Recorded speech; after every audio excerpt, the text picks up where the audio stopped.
एक ऐसे इंसान की कहानी जिसने 400 से भी ज्यादा दिनों तक दुनिया के सबसे बड़े समंदर पैसिफिक ओशन में जिंदगी और मौत की जंग लड़ी, वर्ल्ड रिकॉर्ड बनाया और 14 महीनों बाद वो जिंदा वापस भी आया।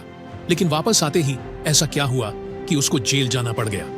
पैसिफिक ओशियन का नाम सुनते ही लोगों को पसीने आ जाते हैं। देखें, पूरी दुनिया में 71% पानी है जो डिवाइडेड है 4 ओशन में, जिनके नाम है Atlantic, Pacific, Indian and Arctic.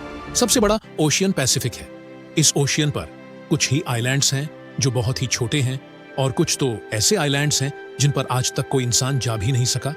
अब अगर गलती से भी कोई इंसान पैसिफिक ओशियन में गुम हो जाए तो उसको ढूंढना तकरीबन नामुमकिन है।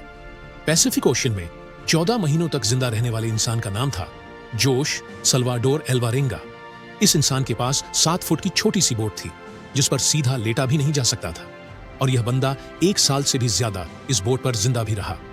समंदर की बेरहमी का भी मुकाबला किया और वर्ल्ड रिकॉर्ड भी बनाया जो आज तक कोई और इंसान तोड़ भी नहीं सका। जोश सिर्फ अपनी किस्मत से मजबूर था कि वह इस बदतर मुश्किल में फंस गया। ये बात है साल 2012 की कि हौजे 36 साल का एक एक्सपीरियंस मछेरा था जो मैक्सिको के एक काम कोस्टा अजुल में रहता था। 17 नवंबर 2012 में जोश और उसका एक साथी मिलकर फिशिंग करने निकलते हैं। रोज की तरह अपनी 7 फुट की छोटी सी बोट पर, जिस बोट पर ज्यादा दूर जाकर मछली नहीं पकड़ सकते थे क्योंकि बोट बहुत छोटी थी, जिस पर एक इंजन और एक ही फ्रिज था, तो यहाँ कुछ मछलियां ही पकड़ सकते थे। दोनों ने 30 घंटे में वापस आने का फैसला किया। दोनों निकल पड़ते हैं। मैक्सिको के किनारे से 120 किमी दूर अपना जाल समंदर में बिछा रहे होते हैं कि अचानक एक खतरनाक समुद्री तूफान उनको अपनी तरफ आता नजर आता है। वक्त बचाने के लिए वो जाल को भी वहीं छोड़ देते हैं और बोट को फुल स्पीड पर भगाते हैं। 6 घंटों तक वो किनारे से सिर्फ 20 किमी ही दूर थे कि बोट का इंजन अचानक खराब हो जाता है। उनको किनारा भी दिख रहा था और उनका गांव भी तूफान काफी पीछे रह गया था। उनके पास एक रेडियो था जिसके जरिए उन्होंने अपनी लोकेशन अपने बॉस को भेज दी और जवाब का इंतजार करने लगे। किस्मत इतनी खराब निकली कि रेडियो की बैटरी भी डेड हो गई। एक तरफ वो किनारे को देख रहे थे, दूसरी तरफ अपनी तरफ आते तूफान को, जो इतनी शिद्दत से आ रहा था मानो इनको जिंदा ही निकल जाएगा। तूफान के साथ हवा भी इतनी तेज थी कि उनकी बोट किनारे से दूर होने लगी। कुछ ही देर में किनारा भी मंजर से हट गया और तेज लहरें इनको दूसरी तरफ खींचने लगी। इनके बॉस तक जब वो मैसेज पहुंचा तो बहुत देर हो चुकी थी। बॉस ने एक सर्च पार्टी लम्हे इनको जोश की बोट दूर से दूर होती गई। तूफान की वजह से ये लोग ना तो कुछ देख पा रहे थे और ना कुछ समझ पा रहे थे कि अब वो किस जगह पर है और किनारा किस तरफ है। हैरानी की बात यह है कि सिर्फ 5 ही दिन में इनकी बोट किनारे से 450 किलोमीटर दूर पहुंच चुकी थी। छोटी बोट होने की वजह से इनको ढूंढ पाना और भी मुश्किल हो रहा था। ना इनके पास कोई फ्लेयर गन थी, ना इनके पास कोई ऐसी चीज थी आग लगाने के लिए ताकि यह धुएं से किसी को सिग्नल देकर बुला सके। दोनों एक दूसरे को देखकर मन ही मन में सोचने लगे कि शायद अब बचना मुश्किल है। 2 दिन पहले ही खाना भी खत्म हो चुका था। मछली पकड़ने के लिए भी उनके पास अब कोई साजो सामान नहीं था क्योंकि जाल वो पहले ही छोड़ के आ चुके थे। दोनों का भूख से बुरा हाल था कि अचानक एक पंछी उनकी बोट पर आकर बैठ जाता है।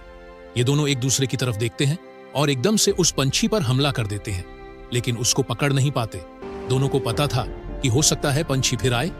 कुछ ही देर में एक और पंछी आता है। इस बार दोनों बहुत तरीके से उसको पकड़ने का प्लान करते हैं और आखिरकार वो कामयाब हो जाते हैं और इस तरह दोनों अपनी भूख मिटाने के लिए बोट पर आने वाले परिंदों से अपना गुजारा करते हैं। समंदर का खारा पानी पीने से इंसान की मौत हो सकती है। इस वजह से उन्होंने बारिश के पानी को प्लास्टिक की बोतल में स्टोर करना शुरू कर दिया, जिसका पानी पीकर वो जिंदा रहते थे। लेकिन जब बारिश ना पड़ती तब वो प्यास बुझाने के लिए मछलियों और टर्टल्स का खून पीते थे, लेकिन वो भी तब जब वो उनको पकड़ने में कामयाब हो जाते थे। दिन गुजरते गए और फिर महीने।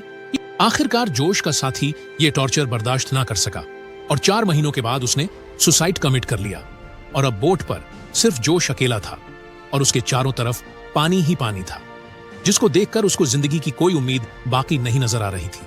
लेकिन अपने हालात से तंग आकर वो जैसे तैसे जिंदगी गुजारने लगा।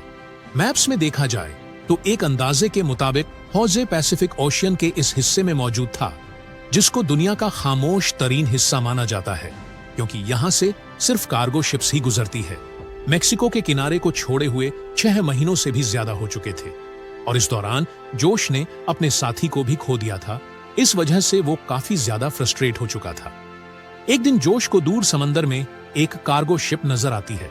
पिछले 6 महीनों में यह पहली शिप उसको नजर आई थी और यह मंजर देखते ही उसमें जिंदा रहने की उम्मीद फिर से वापस आ गई। जोश ने कार्गो शिप की तरफ हर मुमकिन इशारा करने की कोशिश की, लेकिन बदकिस्मती से शिप इतनी दूर थी कि जोश को वो ना देख सके और देखते ही देखते जोश की नजरों से वो शिप भी गायब होने लगी और वो यह सोचने लगा कि शायद मेरी किस्मत में मरना ही लिखा है। दोस्तों, जरा सोचो, 6 महीने तक आप दुनिया की ऐसी जगह पर टक हो जहां पर आपको दूसरा इंसान भी नजर नहीं आता, और अगर एक लंबे अरसे के बाद आपको कोई दिखे लेकिन वो आपको ना देख सके और गुजर जाए तो आपको कैसा लगेगा। 11 महीनों के बाद फौजे अपनी इस छोटी सी बोट पर 8000 किमी ट्रेवल कर चुका था। उसके कपड़े भी फट चुके थे और उसके पास खुद को सनलाइट से बचाने के लिए सिर्फ एक अंडरवेस्ट ही बचा था। आखिरकार वो घड़ी आ गई जब किस्मत जोश पर मेहरबान हुई। फाइनली 439 दिन बाद 30 जनवरी 2014 को उसे अपने आसपास नारियल तैरते हुए दिखाई दिया और आसपास कुछ पंछी भी मंडराते नजर आए। ये नजारा देखकर वो समझ गया कि आसपास कोई आइलैंड जरूर होगा। फिर उसे दूर एक आइलैंड दिखाई दे रहा था। उस आइलैंड तक पहुंचने के लिए उसे करीब आधे दिन का समय लगा। जैसे ही बोट उस आइलैंड के करीब पहुंचा, वो बोट से जंप करके आइलैंड की ओर तैरने लगा और महीनों गुजारने के बाद वो एक ठोस जमीन में पहुंच गया। दरअसल इस आइलैंड को इबोन अटोनी कहा जाता है, जो कि दुनिया का सबसे छोटा आइलैंड है। ये ऊपर वाले का चमत्कार ही था कि हवाओं का रुख कुछ इस तरह से उसके बोट को मोड़ दिया कि उसका बोट उसे छोटे से आइलैंड पर ले गया। अगर हवा का रुख उसे वहां नहीं ले जाता तो वो इस आइलैंड पर कभी पहुंच ही नहीं पाता। पर जोश की किस्मत अच्छी थी कि वो इबोन अटोनी आइलैंड पर पहुंच गया।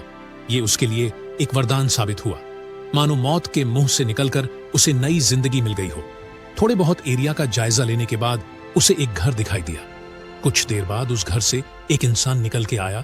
करीब 14 महीने तक समुद्र में गुजारने के बाद वो पहली बार किसी जिंदा इंसान को देख रहा था।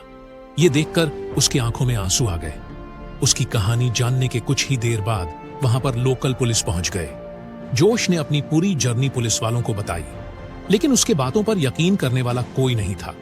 भला 400 से ज्यादा दिनों तक कैसे कोई एक छोटे से बोट में जिंदा रह पाता, वह भी बिना खाए पिए एक लाश को देखते हुए, जो उसने अपनी बातों को साबित करने के लिए अपने बॉस को कॉल किया, जो उसे मछली पकड़ने के लिए भेजा करता था। उसके बॉस ने भी ये पुष्टि कर दी कि हाँ, जोश मेरे लिए काम करता था और 1 साल पहले वो समुद्र में खो गया था। अब क्योंकि वो किसी और कंट्री में पहुंच चुका था, वो भी बिना वीजा के, इसीलिए कुछ दिनों के कानूनी कार्यवाही करने के बाद उसे वापस मैक्सिको भेज दिया गया। लेकिन ये जर्नी अभी खत्म नहीं हुई थी। जो उसके मित्र, जिनकी आधे रास्ते में ही मौत हो चुकी थी, उनके घर वालों ने जोश के नाम पर केस कर दिया, ये कहते हुए कि जोश ने अपने दोस्त को मार के ही खा लिया होगा। कुछ दिनों के कानूनी दावपेच के बाद जोश को छोड़ दिया गया। उसके कुछ दिन बाद उन्होंने एक बुक 438 डेज पब्लिक किया, जिसमें उन्होंने अपने पूरी कहानी को लिखा था। जाने अनजाने में अपनी जिंदगी को बचाते बचाते उन्होंने एक ऐसा वर्ल्ड रिकॉर्ड बना दिया जिसे तोड़ने की हिम्मत भी कोई नहीं करना चाहेगा। जोश की कहानी हमें इस तरह प्रेरित करती है कि जिंदगी में चाहे कितनी भी मुश्किलें आ जाए, हर मुश्किलों का समाधान जरूर होता है। चलिए मिलते हैं अगले वीडियो के साथ।